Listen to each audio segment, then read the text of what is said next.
Hi there, Geoff Coughlin of Scale Modelling Now. So welcome to this inbox browser where we're going to take a look at this all new tool, Airfix Jaguar, the GR.1, GR.1A.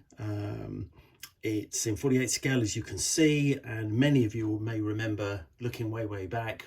Airfix did produce the Jag. I built the model with multiple kind of resin accessories and so on, but of course that's all kind of come and gone over the years, and we've never had a good model of the Jaguar ever since. Sure, there was the Kitty Hawk kit, which personally I think was one of the worst kits I've ever had the misfortune to buy.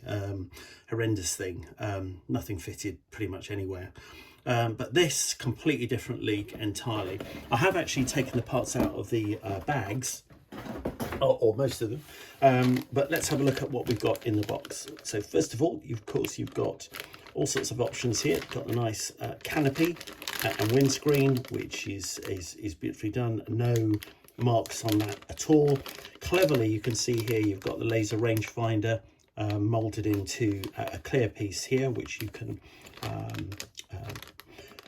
add to the model and then paint, and that will make that considerably easier and smoother and neater. So that's some clear parts over here.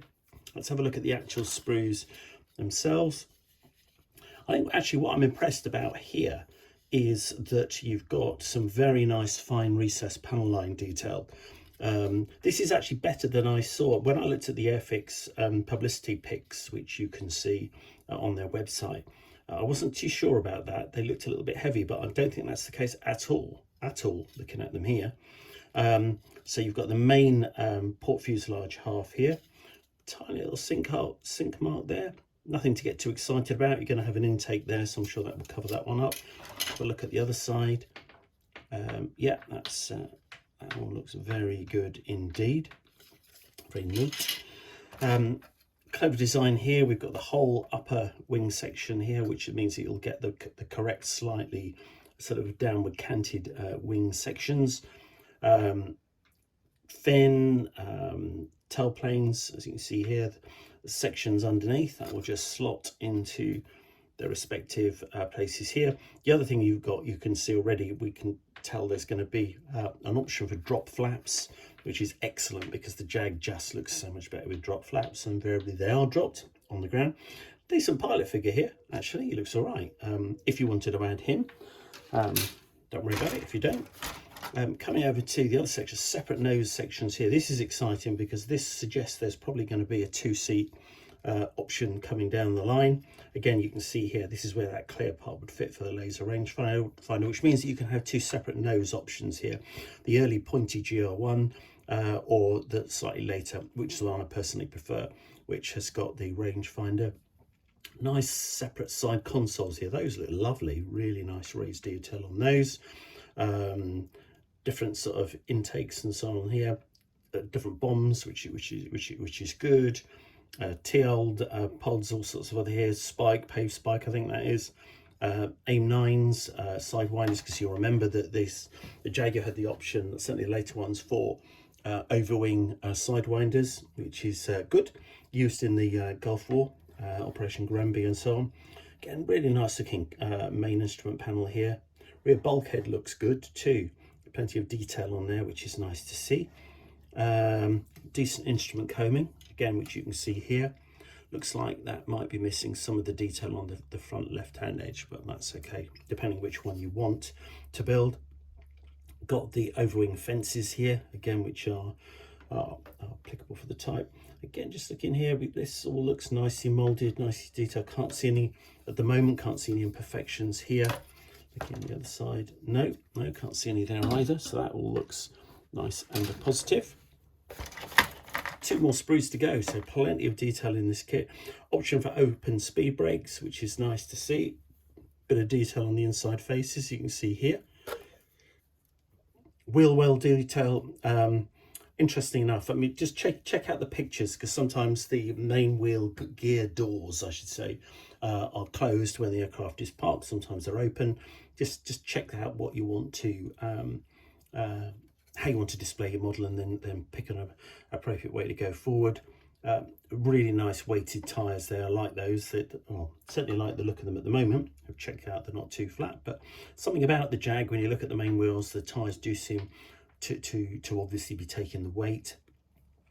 Nice little nose undercarriage door here, separate rear fuselage section, burners, which you can see here, leading edge slats, slightly, notice that some slight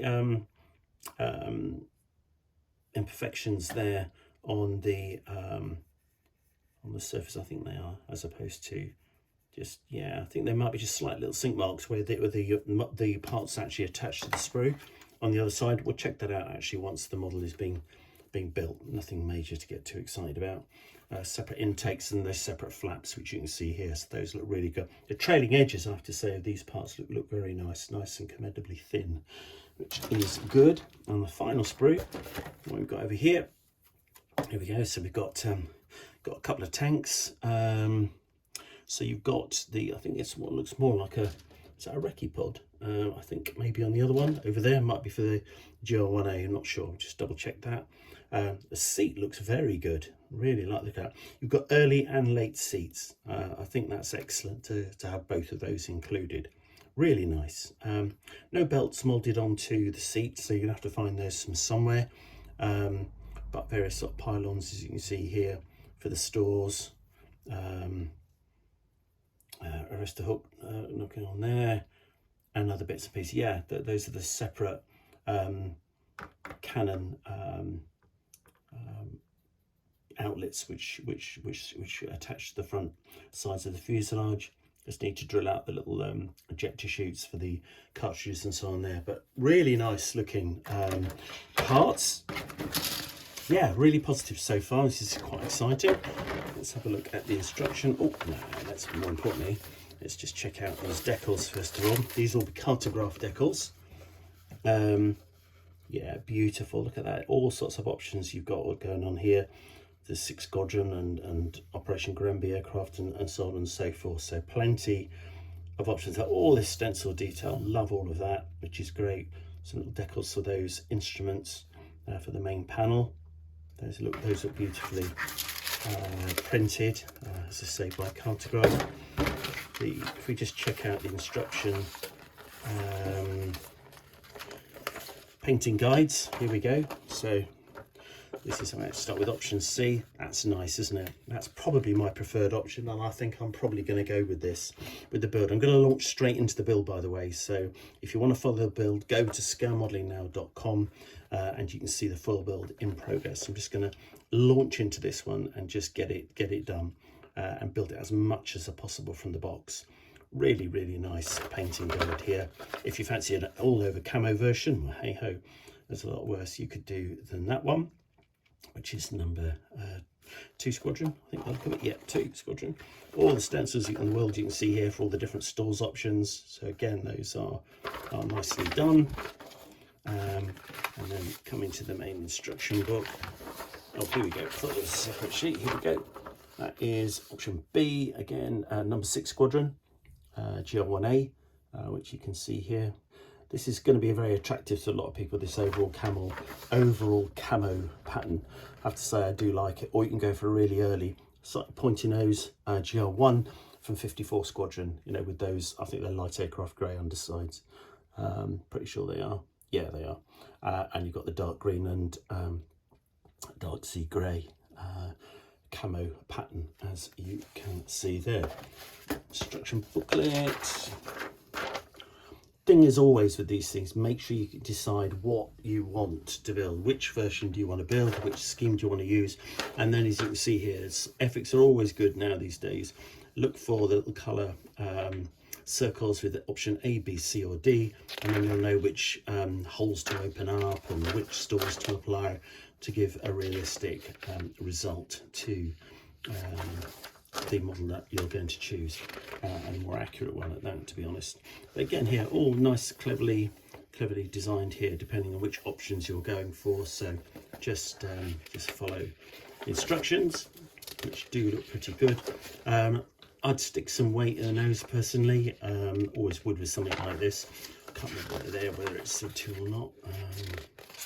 Just to make sure the thing doesn't tail sit. It probably won't anyway. There's quite a bit of weight up front. And just looking here on the instructions, but I can't actually see anything about that, but just follow those when you get to it. Options for those drop flaps, which is nice, decent bearing cans. And the undercarriage, this was something that Kitty Hawk got hideously wrong on their kit, which was just horrendous, so complicated. This won't be, I'm sure. Looking at it, it looks much more straightforward. Plenty of options though to add some wiring to those undercarriage legs. Really noticeable on the real aircraft, so I'm almost certainly going to have to add some of that, because Jag just wouldn't quite look the same without it. But that's your choice, whoever's building it, your choice. And there we are, all the options there for different stores. Again, just to decide what you want your model to look like. I think we will go, say, for the Operation Granby aircraft, and we'll definitely have the overwing winders, which will be exciting. So plenty of good choices there. All right, well, there you go. That's inbox browse at the new Airfix Jaguar GR.1, GR.1A in 48 scale from Airfix. Follow the build.